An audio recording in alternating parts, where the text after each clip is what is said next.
There's my bio. Hopefully it's not too bland for you there, but been around, done some things. I do have some books here this afternoon if anyone's interested. I'm trying to clear out my inventory, as you can tell.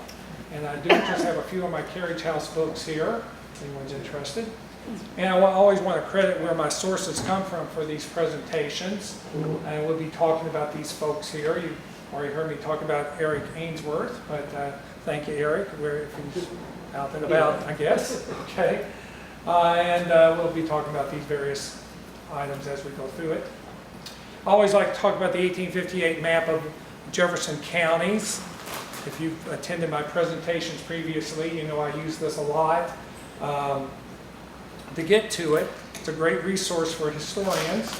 You go to the Library of Congress website, and just, I say 1858 map of Louisville, but I would put in Jefferson County. It's really in Jefferson County. And it's just a great resource. It was done by this guy here, Gustav Bergman. We found a little article talking about how he actually did the map. We've always been curious about how this one guy went all over Jefferson County and was able to document where people owned property, the streets and all, and talks about how he did a wheelbarrow with a measuring device on it, did it for several years. I think he said it took him 10 years to do it, but just phenomenal. And this is his gravesite in Cave Hill Cemetery, and that's his obituary. So we always want to give him credit because we use his information a lot in what we do. So here we go, Legend and Legacy of James John Floyd. So let's go back to the early days when Native Americans actually were the main residents of where we live now. And we primarily had the Shawnee in this area. The little star there represents where Louisville is. And then a lot of the European settlers came through the Cumberland Gap along the Wilderness Road, as John Floyd would have done. Here's the Wilderness Road and the Cumberland Gap, and I'm sure John Floyd and the other pioneer settlers came along this similar route to our region.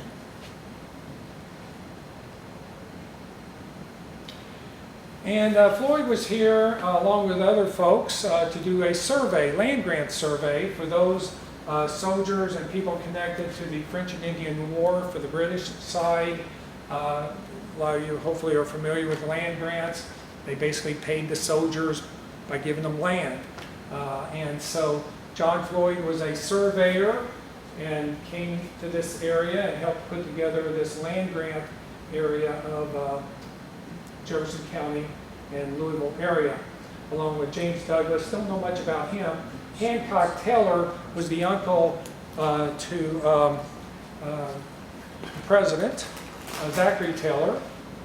Isaac Height, you still hear about Isaac Height a lot. There's even a Height Avenue in Crescent Hill, but the Heights, very notable. And Thomas Bullitt, the Bullitt farm over here at Oxmoor and all. So a lot of famous names there indicated.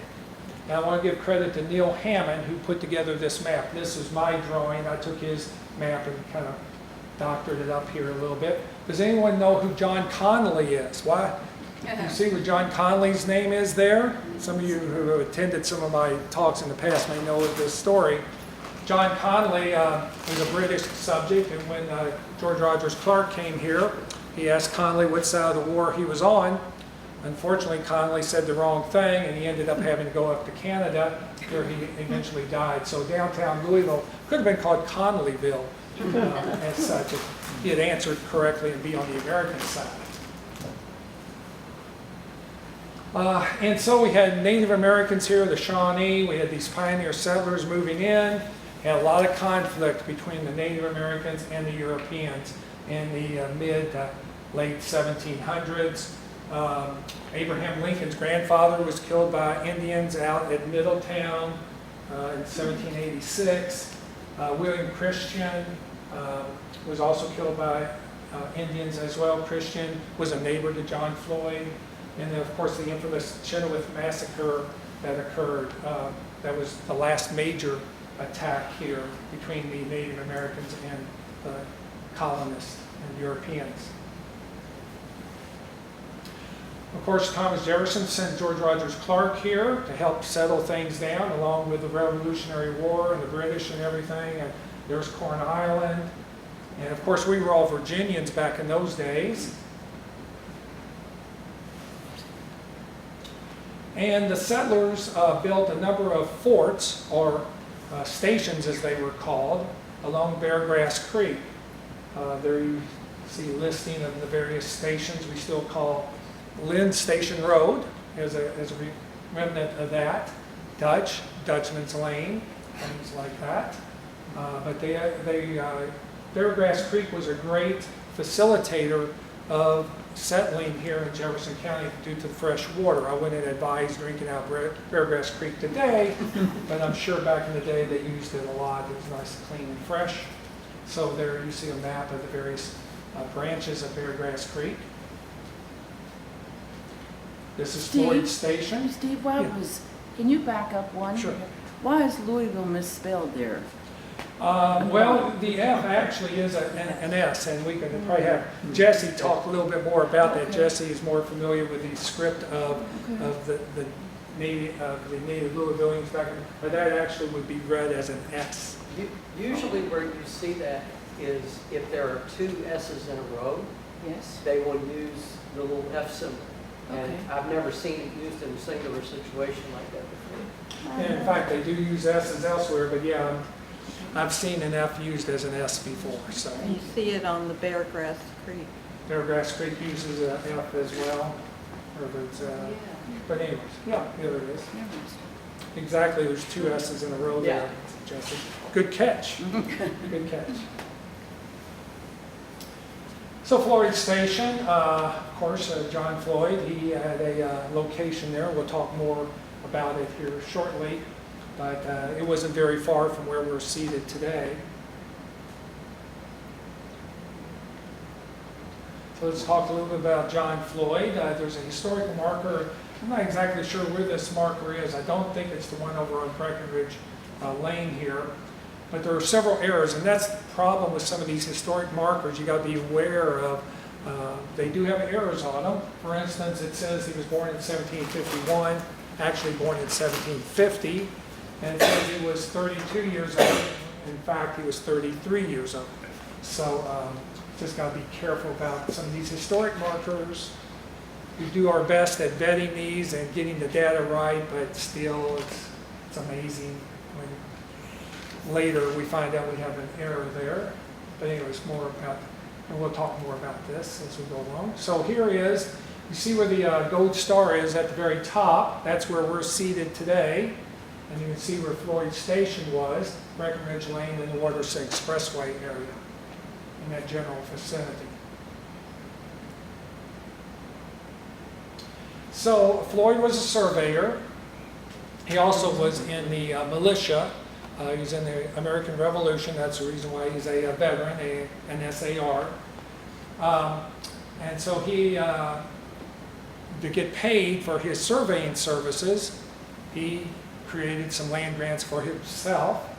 And he had 2,000 acres. Each one of these blocks here represents 1,000 acres.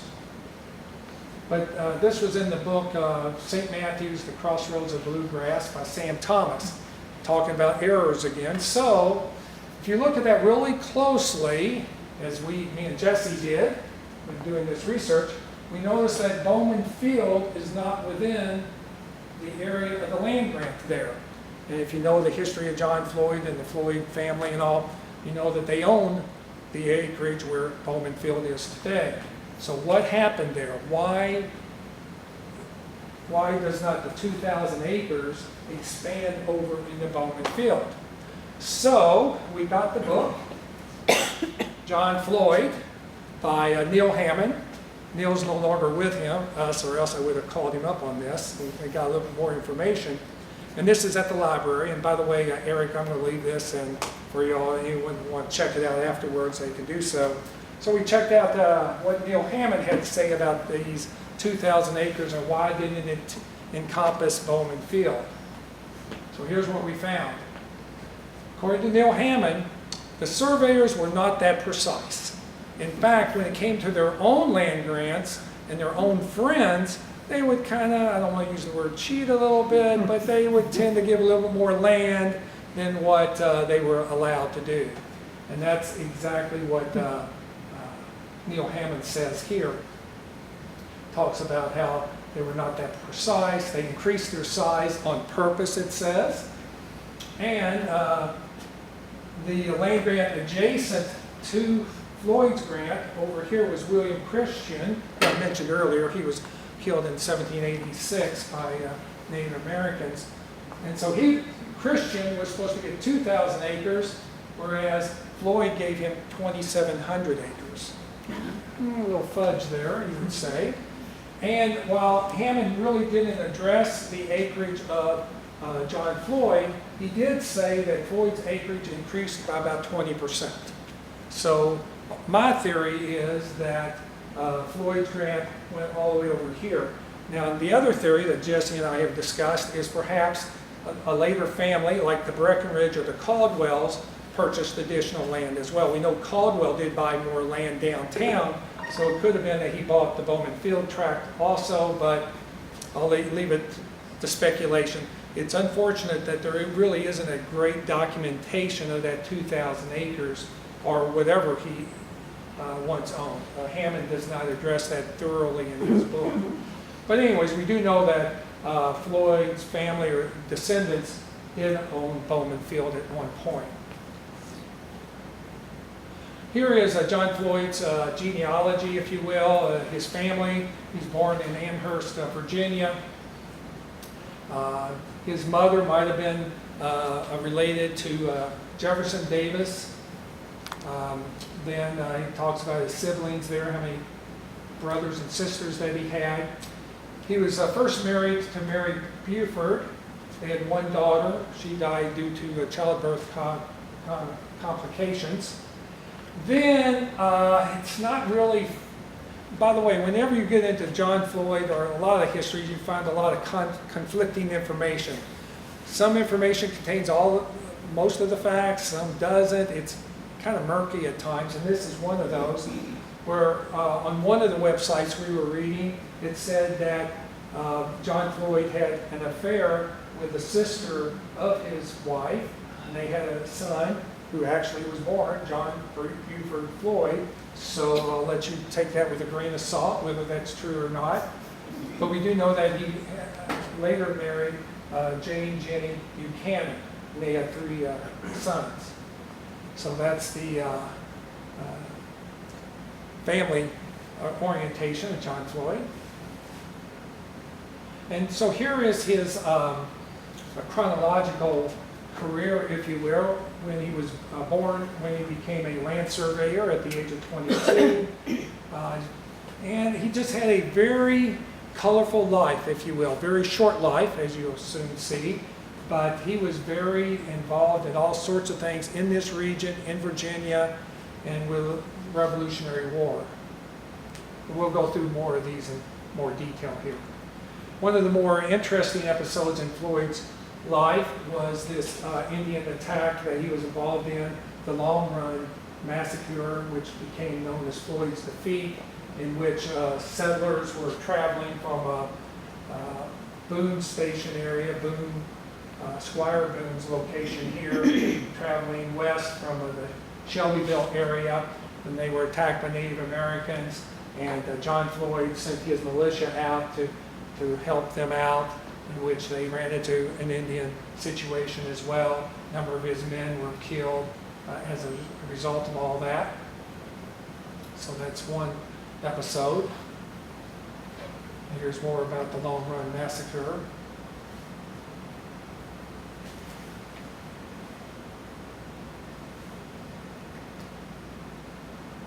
So you can see it was pretty bloody battle there. And unfortunately, John Floyd met a similar fate not too long after that in 1883, or 1783, sorry to get my date correct. In 1783, he was heading south towards Salt River along the Wilderness Road area near Shepherdsville, Kentucky, when they ran into an attack by Native Americans. And he was shot in the arm and subsequently lost his life the next day due to that. It even talks about him wearing a bright red jacket during that episode, and so he wasn't fully camouflaged, if you will. He was an easy target and unfortunate. So where he met his demise, so he was shot further south here, but then his companions were able to get him back up to the Fish Pools plantation by Colonel James Francis Moore in this general vicinity right here, the Snyder Freeway and Preston Highway, which again was the Wilderness Road venue. And so that's sort of where he passed away at that point. And his grave site, which again is over just down Breckenridge Lane here.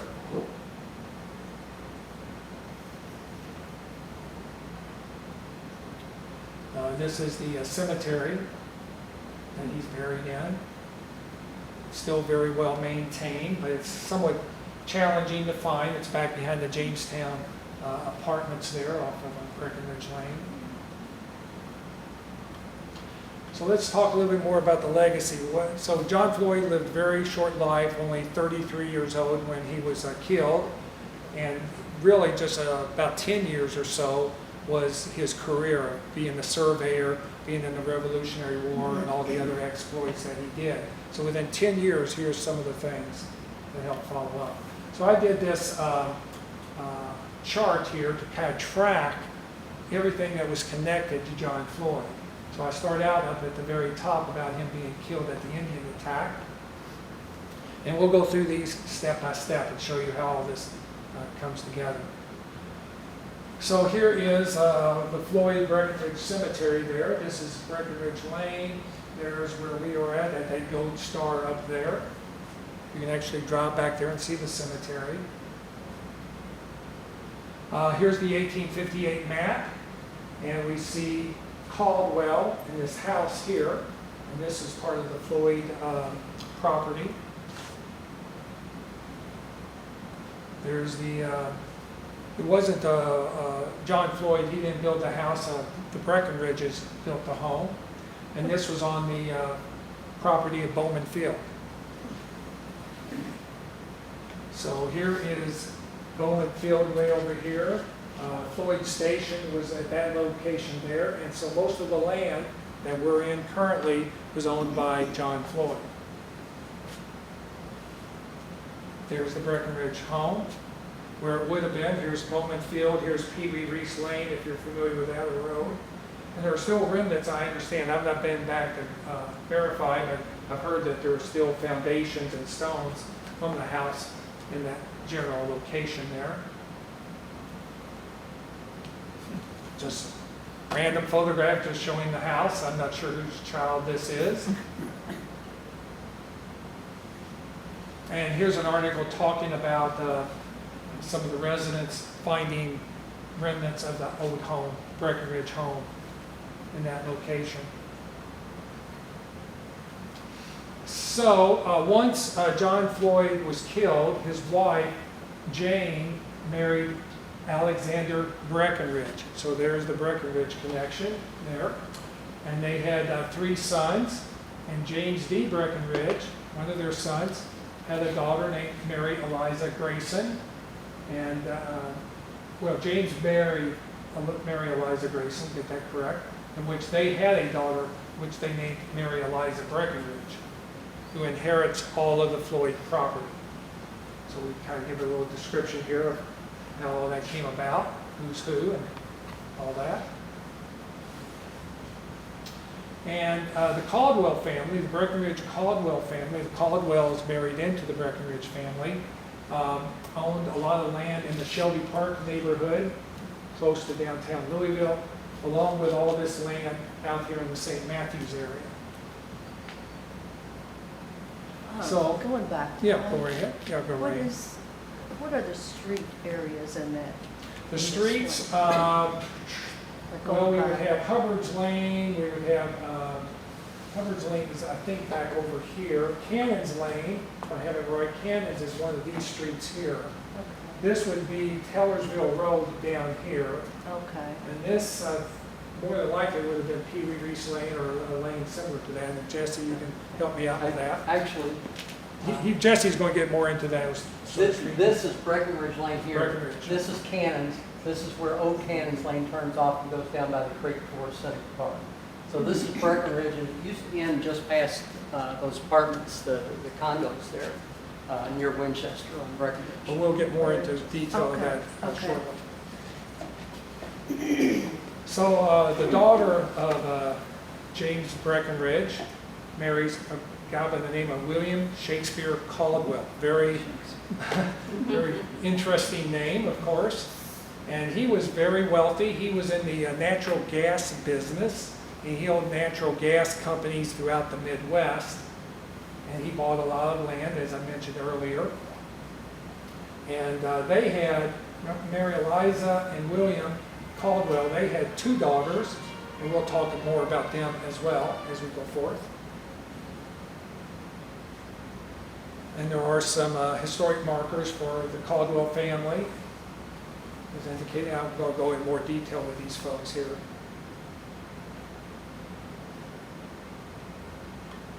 So, William Shakespeare Caldwell buys property near Brook and Breckenridge, today's near downtown, which became Male High School. The Caldwells sold it to the school board in, when was it, 1909 for $60,000. I'm always wondering, how much money was that back in 1909? It was about $2 million back in those days. Pretty substantial sum of money. When you look at all the other real estate sales at that time and see how large that was. So they made a little bit of money off all that. They also distributed a lot of the money. One of the daughters, Mary Caldwell, donated $300,000 to Catholic University, which in today's money was about $10 million. And then William Shakespeare Caldwell donated money to help start St. Mary and Elizabeth Hospital. In 1875, money was $84,000. In today's money, it was $2.5 million that he donated. Is that St. Mary's where it's located now? No, it's different. So this was down at 12th and Magazine, I believe. Yeah, 12th and Magnolia. Oh, there it is. 12th Okay. and Magnolia. Okay, I thought it was. And then it subsequently moved, and of course it's that today.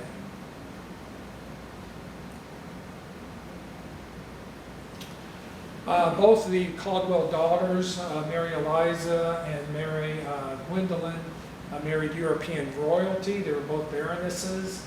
And it talks more about their life. They actually were not even born in Louisville. They were born in Cincinnati, Ohio. In, I think, 1863, thereabouts.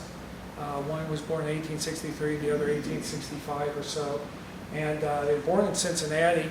Their parents died at a young age, and so they were orphaned, and they were raised by nuns up in New York City. This is William Shakespeare Caldwell's gravesite in St. Louis Cemetery here in Louisville. And this is James Breckenridge's monument, also in St. Louis Cemetery here locally. And both these monuments are within a stone's throw of one another, very close together. If you go to St. Louis Cemetery, you can pick them up there. And so the daughters, Mary Elizabeth Breckenridge Caldwell and Mary Gwendolyn Bird Caldwell, here's their death dates and birth dates, and you can see they died at a very young age.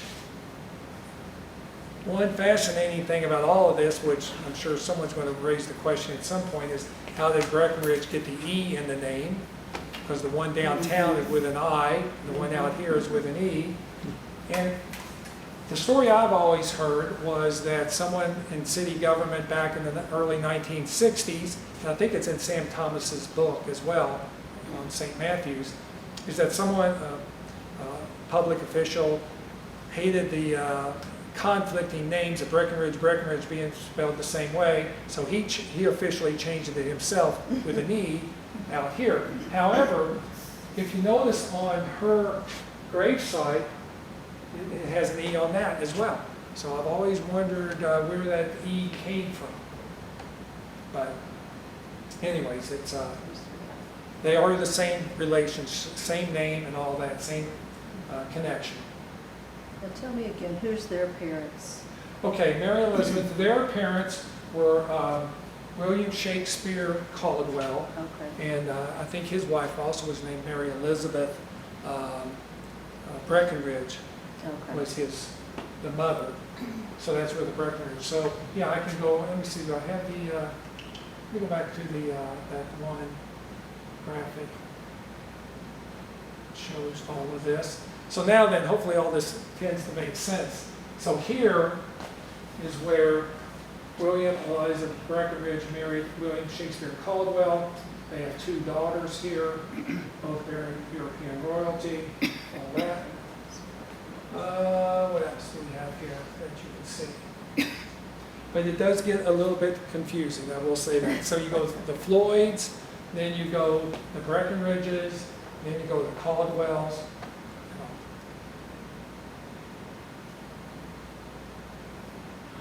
So were they actually buried in Cave Hill, or is that just? Yes, let me get to there.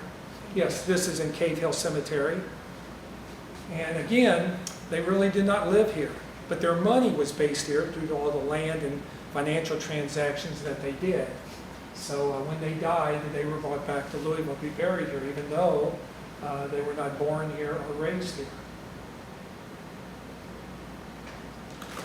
One of them did have a son, Mary Elizabeth Breckenridge Caldwell, and I should have put an E in that name there, because Breckenridge has an E, her name does, I think. But they did have a son, and Waldemar, I'm not quite with my German here, but anyways, his father was a German royalty, a Baron Moritz Kurt von Zedwitz, say that properly.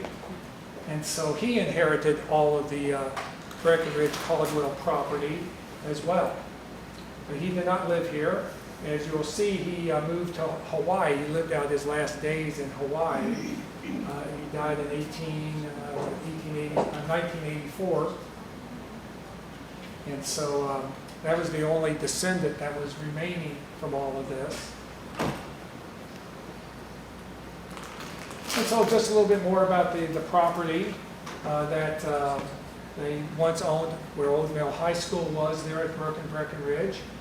And then, as noted about Bowman Field, we know that the Caldwell, Breckenridge, Floyd families owned Bowman Field because there was a major lawsuit and land grab and all sorts of technical things tied up in this, because since the son was a German native, the government seized his property during World War I, being a German. So they seized that property where Bowman Field was in 1917.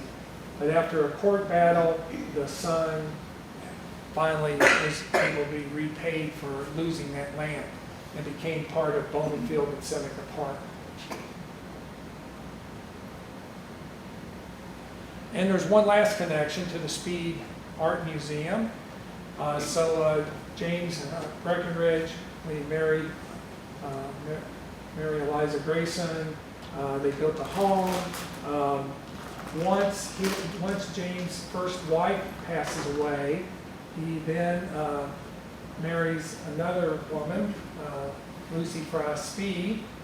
And anyways, it's somewhat complicated, but it is connected. The B stands for Breckenridge, okay? So you can see how all that somewhat connects to the Speed Art Museum. And I'm not certain if any of the money flowed through the Breckenridge family to this one Speed here, but I'm sure he did a lot of great things in his life. The Speed Art Museum plus the Speed Scientific School are named for him. There were other Floyds to discuss. One is Charles Floyd, who is very famous part of the Lewis and Clark Northwest expedition, and he was a nephew to John Floyd.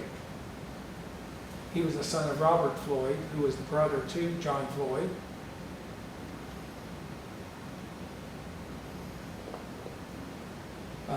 And then John Floyd's son, who's also named John Floyd, gets kind of confusing at times when you're looking at all of this, but he became governor of Virginia, and very well known in his own right.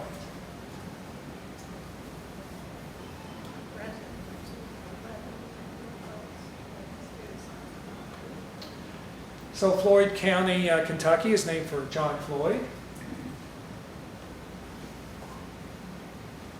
Floyd County, Indiana, named for John Floyd, although it's somewhat disputed that perhaps Davis Floyd, who is another descendant, another connection to John Floyd, I think that he was a nephew, Davis Floyd, but some people say that Floyd County was named for Davis Floyd. However, the official state of Indiana website says it's named for John Floyd.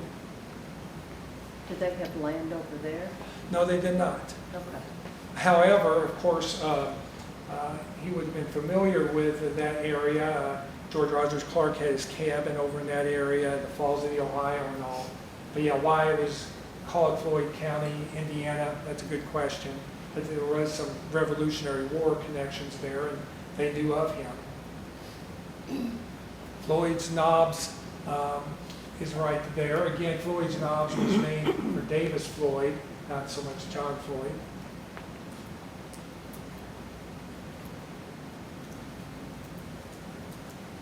Obvious.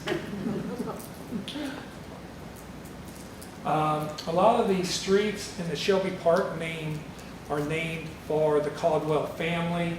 Caldwell Street, Baroness Avenue, Gwendolyn, Mary Street, Breckenridge Street, and I just added in Breckenridge. It's Breckenridge Lane, isn't it? And not Yes. street. Sorry about that. But anyways, a lot of the street names are there for them. John Floyd Fields out at the Parklands area, out off Tellersville Road. Excuse me, Yes. John Floyd Fields. Did John Floyd live in that neighborhood ever? No, he did not. Okay. But it's named for Floyd's Fork, which is running right adjacent to it.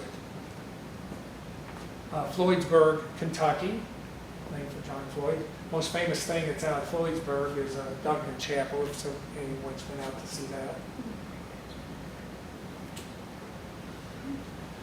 Shelby Park area, the Shelby Park Homestead Park that's there. This is the transactional deed where Mary Gwendolyn Caldwell signs the money over to city of Louisville for $1,200. I did not do the math on that back in whenever that was. It was 1907, $1,200. I should have done the math to let you know how much they paid for that in today's money, but sure it was a good chunk of change back then. Now, where is that? Shelby Park, that's Oh, in Shelby Park. Shelby Park Yeah. neighborhood, Okay. down on Oak Street in Jackson, Oak and Jackson, down downtown. And of course, Floyd's Fork, which hopefully everyone's familiar. Been out to the parklands of Floyd's Fork. It was named for John Floyd. Did you say that the city purchased the Caldwell property that's now, that's what we consider Shelby Park, and was Shelby Park, the park itself, what they did with the property, or something else? Yeah, so the Shelby Park neighborhood, most of that land in that area was owned by the Caldwell family. And so they would sell off land periodically for the residential development and all. I just came across this one deed in which they sold off this parcel here for the park itself. But I'm certain all the other residential areas in there, as you'll soon find with Jessie's presentation of how land was transferred from Floyd all the way down to where you live today. And same thing happened in the Shelby Park neighborhood. But Jessie is about ready to tell you about how all that works. So we took a deep dive with all this. So here are some of the public areas that ended up from John Floyd's property. Seneca Park, the golf course, Bowman Field, Mill High, Shelby Park. And so John Floyd really had a colorful career within his short life. He went from Virginia, and while I list Kentucky, it really wasn't known as Kentucky when he was here. It was Virginia, of course. He went up into Ohio. I think that was with Daniel Boone when he was searching for some folks on a rescue mission that the Indians had taken some folks up into Ohio, and Daniel Boone went chasing them, and John Floyd was part of that. And Jessie, I did find out he did go into the West Indies and the Caribbean area. Ended up in Portsmouth, England, because he was captured by the British during the Revolutionary War. He was captured, taken to a prison in England, where he escaped. I don't quite know all the details of how he escaped, but he ended up in Paris, France. And Benjamin Franklin loans him money to get back to America. And you can just see all the famous acquaintances that he had. There's even more than this. I mean, I could have listed a lot, but these are probably 4 of the 5 folks that y'all would most recognize. And he pretty much knew everyone in that colonial era. And that's where he bought his coat. Yeah, and he bought the infamous red coat that he was shot in Paris, France. He got shot. Kind His of. wife, I think his wife was buried with that coat. That's correct. Yeah, when his wife Jane passed away in 1812, I want to say, she was buried with that coat. Okay, without further ado, so that's a lot of the career of John Floyd and the property of him. And now Jessie, a few months ago, this is how this talk began. He sends me an email, what did I know about John Floyd? So there I just told you that. But Jessie has a whole nother reason for knowing about John Floyd. He's going to talk about his own house here in the St. Matthews area and how it relates to John Floyd. And if you live in the St. Matthews area, you probably could do a similar deep dive like Jessie did. Yes, this started out as a deep dive for me. I wanted to know, I live in 3500 block of St. Germain Court, and I wanted to know about the property that I lived on. And it was part of English Village number 4 subdivision that was developed by Anthony Eline. Anthony Eline was a prominent businessman in St. Matthews. He had a car dealership up where St. Matthews Station is today. And this library is named for Anthony Eline. So his family did a lot in this area, and they were very prominent. He married to Elizabeth Hartman, and he also employed Pearl Hartman, who was Elizabeth's sister, as his bookkeeper. And we'll come back into the Hartmans a little bit later in this story. There is Elizabeth and Pearl living with their father, August, and at this time they lived on Quadrant Street off Eastern Parkway down near Norris Place. So the early part of the history of this property stretches back to 1774 when John Floyd got those 2 land grants and encompassed most of what is St. Matthews today, and stretched, as Steve said, from Cannon's Lane to Hubbard's, up near Massey Avenue, and down to where the old Breckenridge Inn was, just on the other side of the Waterston Expressway. And there again is the 2,000 acre grants that he had. And this is where he purchased the first one from Daniel Trigg, and the second one from John Draper. And he was a surveyor, and in Fincastle, Virginia, there was a land office, and a lot of they had to report back to this office when they completed these surveys. And there was a lot of trading going on back and forth. You can find surveys that were bought and sold sometimes 2 or 3 times in one day.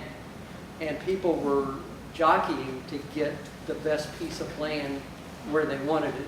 And they would buy 1,000 acres from somebody else and then trade it to this person so that they could get 2 contiguous pieces of property where they wanted it. So he owned this land until his death in 1783, and property passed to his wife, Jane Buchanan, She would marry Alexander Breckenridge. And the story that I read says that both Robert Breckenridge and his brother Alexander both wanted to marry her. I guess with that 2,000 acres, she looked really nice. But it was Alexander who won her hand in a large portion of the property. So Colonel John Floyd, his wife Jane, her second husband Alexander, his brother Robert, along with several other Revolutionary soldiers, are buried in that cemetery off Prince William. And that's a picture of the cemetery again. That's John and Jane's tombstones. And there's Alexander, Robert, and another person named Robert Eaton. And all four of these guys were Revolutionary War soldiers. I think it's unusual to find that many buried in the same place, especially in this part of Kentucky. So Revolutionary War soldier, do you mean, could they have been enlisted or officers? They would have been enlisted and they would have been serving, and John Floyd was actually had the rank of colonel, even at that young age. So, after the death of Jane and her second husband, the property went to their son James D. And in 1827, he sold 260 acres to Thomas Cannon, for whom Cannon's Lane is named. And this is a plot of the 260 acres. This goes from the creek basically down behind Home Depot, or if you know where Big Springs Country Club is, there is the creek meanders behind Home Depot over through the country club. And this area right here is where that creek is in Big Springs. And so the property goes up from there up to approximately where Hughes Road is in St. Matthews near Plymouth. So, and Thomas Cannon died around 1832, and it was divided among his heirs, and he had quite a few children. And the particular piece of property went to Oliver Cannon, who died very young in 1847. He willed it to his mother in his will. She gave it to her daughter, Mary Thurmond. And that's why I contacted Steve. I'm missing one deed. I have deeds from 1994 back to 1774 for the piece of property that I live on. And I cannot find how the property passed from the Cannon family to a man named J.B. Parks. But this is the holdings of Thomas Cannon, and the piece that we had came to its spout right up there. So that was the 260 acres that he bought from James D. Breckenridge. So, which deed are you missing from there on? From the Cannon family to a man named Joshua B. Parks. Can you go back one? Sure. So we're on number 9, on Cannons and Shelbyville. Mm-hmm. And I need what's before that. Up here in the top? Yeah. Are you on the other side of the railroad tracks? No, Or this yeah. side? Okay. In that number 9, Okay, that was owned, number 9 was, I can't read. I have where he sells it to Ruling and Giddy. But I don't have how he got it from I'll give you my Floyd. card, I can talk to you about Yeah. how. We'll chat. Yeah, Is that the railroad track? that's the railroad track that slantways up at the top. Okay, and below the railroad track is, I'm trying to figure out the direction. Let's see. The left line is Right. Cannon's Lane. The left line is Breckenridge Cannons, the runs- right line is Breckenridge. That runs, that runs into Chenoweth? Yeah. Yes. And once it goes across? Once it crosses the railroad tracks, it becomes Chenoweth Lane, Going up? going up. And the top of that line runs approximately where Massey Avenue is. Top of the line runs to Mass? Yes. Okay. And that was, all of this was the eastern part of John Floyd's 2,000 acres. Okay. It is the eastern part? Yes. I've Or looked- well, more southern. southern part. Okay. For him, Depends yeah, on which that's way, right. yeah. Yeah, I'd be interested in that particular, data. So this is the outline on the current map Okay. of approximately, Rock Fields, Rock Creek, okay, there's Rock Creek, where's the railroad track there? Oh, Masonic? the railroad track is Okay. just above Shelbyville Road. It runs along the top of 60 Okay, there. there's Massey. So in the red line or the purple line? The red line, the purple lines are showing the dimensions. Okay. And that's Breckenridge. On the right, the red line. And on the far end where it says Masonic Widows and Orphans Home, how far does that, what's that red line? That's the comparative to? boundary of Thomas Cannon's property. Do you know what street it would be? That, like I said, the top of it, I think, goes over right to where Massey Avenue is. No, If there's you- Massey, If you follow the it's back slanted another line, couple of streets. Massey's a number of It looks like blocks. Brookfield, Like what? because there's Massey, and then there's Gilman, Elmwood, and then Brookfield. Okay. oh, yeah, actually, Might it be does go a Gilman. little bit. It goes It further than probably Massey. goes up to where Gilman is about. Gilman. Yeah, No, it's up before, it's Massey, and then Gilman, and then Elmwood. okay. That might be Elmwood that is on where that line there is. It might be. I'm interested in the area right along that, maybe a little bit But north. all of that was the descendants of Thomas Cannon. And as you can see, it was split up there. It was also later re-split up. That was in 1841. And in 1861, several people had died.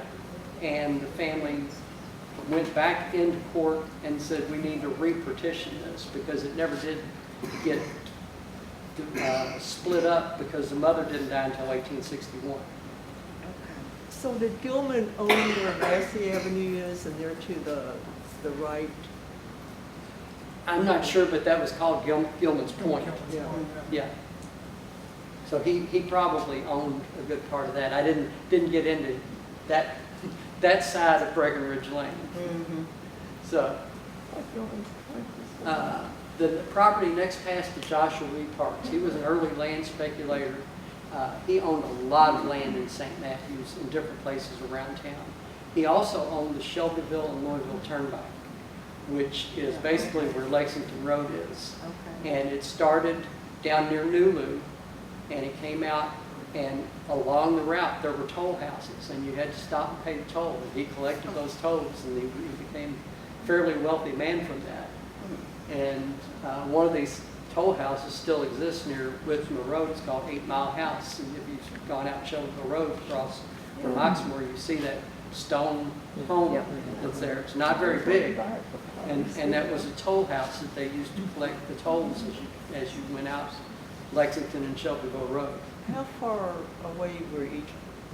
I think they were a mile apart because they called them 8 Mile House, and you probably had to pay. Yeah. So he ran into some financial difficulties, and I think it may have had to do with the failure of the turnpike, the toll system. Once it became a public road instead of a private road, he lost all that revenue. And in 1872, he declared bankruptcy. And he had 160 acres that was sold on October 18th of 1874. And I just found in the last 2 nights that he inherited that 160 acres from his father, Floyd Parks. And J.B. Parks, you'll see on the 1854 map, or 1858 map, that and this is what bothers me, they're fighting over this property in 1861, but on the 1858 map, it shows that Floyd Parks and J.B. Parks already own the property, and I can't find the deed. How did they get it? And a lot of times that happens in a will situation, where somebody will die, somebody will get a piece of property, and there's never a formal deed that transfers the property to the person who inherits it. And I think that might be what happened here, but I'm not positive. So I have never found where Floyd v. Parks took possession of the land. So this is the survey, the flyer for when they sold off the 160 acres. And the three pieces that total 100 acres were sold to, or there are 4 pieces. Actually, there's 1, 2, 3, 4, 5, 6. There are 6 pieces. There were 7 lots that were sold. And 7 of them were bought by a group of 3 people together. They bought all of them. And the top piece was bought by a man named Henry Albers. And that's the 16 acres that I was interested in because it has my home on it. So this is the general area. You can see where it is today. And that comes up just, it comes between St. Germain and Highcliffe Avenue. And if you're on Highcliffe Avenue, the row of houses there are in a separate subdivision. And there's a 10-foot easement between the houses on Highcliffe and the houses on St. Germain. And this 16 acres runs from that easement behind Highcliffe over to Norburn, and it goes from midway between Macon and Wallace and down to the middle of St. Germain between Iola and Thompson. And that is the dividing line for the city of Louisville. And it's very odd that the city of Louisville ends, it's in the middle of the block. My next door neighbor is the last house in the city of Louisville. The neighbor on the other side of that is in, we're in St. Matthews, and the 2 doors down from me is in the city of Louisville. And if you want some fun, go out on Google Maps and pull up the area of St. Matthews and type in boundaries for the city of St. Matthews. You want to see something strange. Look at St. Matthews does this, comes up, makes curlicues, comes down and goes all the way out to where St. Albert the Great is, out in that area. It's crazy. And one of the strangest things is if you look at it, you come in, the city of Louisville comes in on Grandview Avenue, and 3 houses in, it goes up, it jumps over 3 houses, and it comes back down.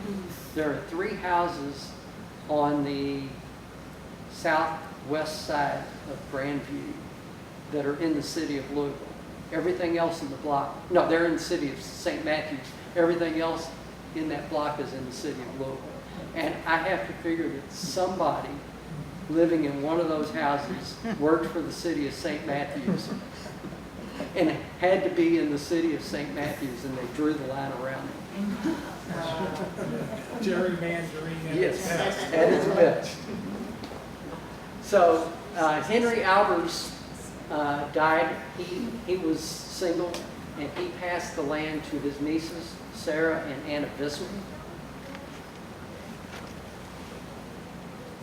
What was that last name? Visman, V-I-S-S-M-A-N. And this is the deed. Sarah and Anna Visman sold the property to Mary Creed.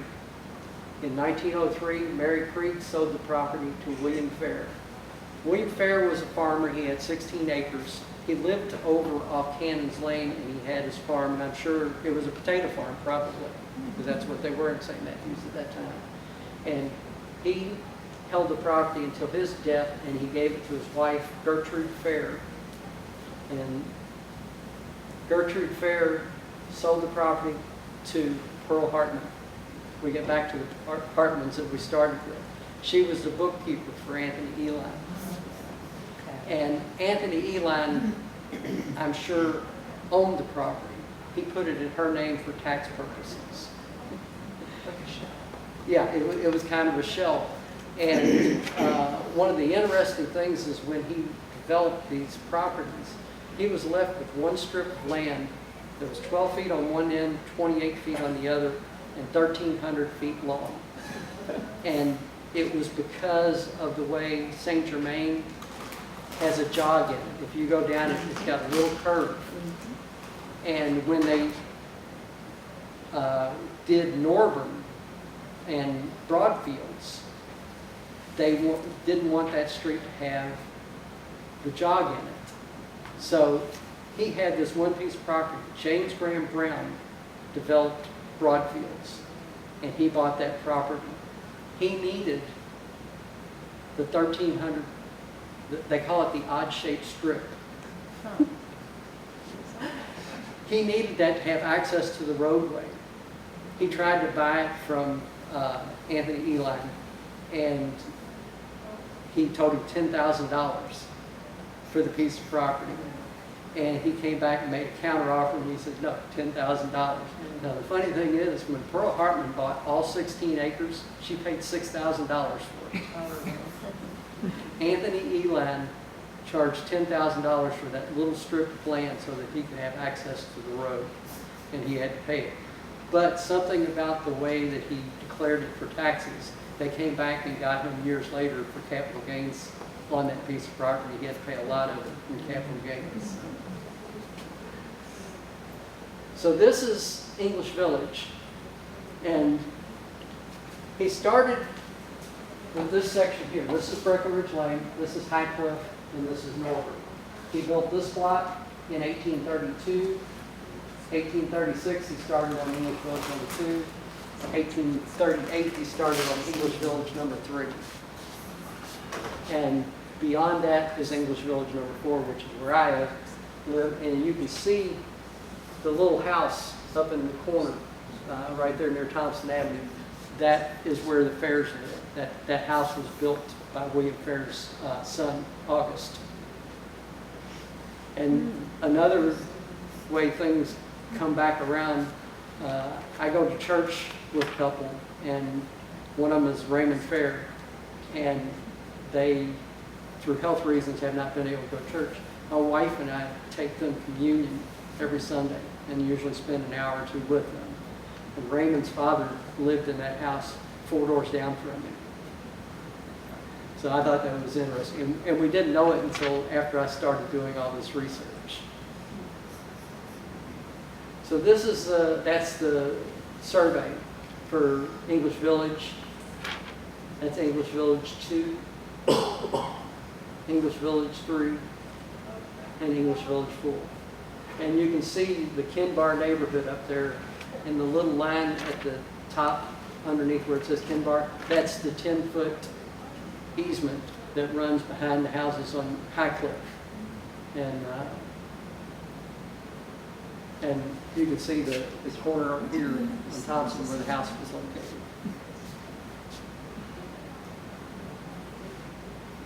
So it is possible with some work, if you want to find the history of your property, that you can go back and do that. So that is the area where I live right now. And I like I said, I've traced every deed all the way back, and I'm missing one, and it eats at my soul. It's frustrating. It is. So that's my part of the presentation. Well, good deal. Well, hopefully you all enjoyed all of that, going from John Floyd, how we got to where we're at, and history of St. Matthew's that you may not have known about. So any questions on any of that? Yeah. So, put there. And I have a couple cards. If anyone's interested in books, you can see me afterwards, and thanks for attending. Any questions? Did you use Filson a lot? Did Filson help you with this? No, nothing from Filson. Would they have information for you? Did you use Filson? I did not use Filson. No. I do most of my stuff online. And They might be able to help you.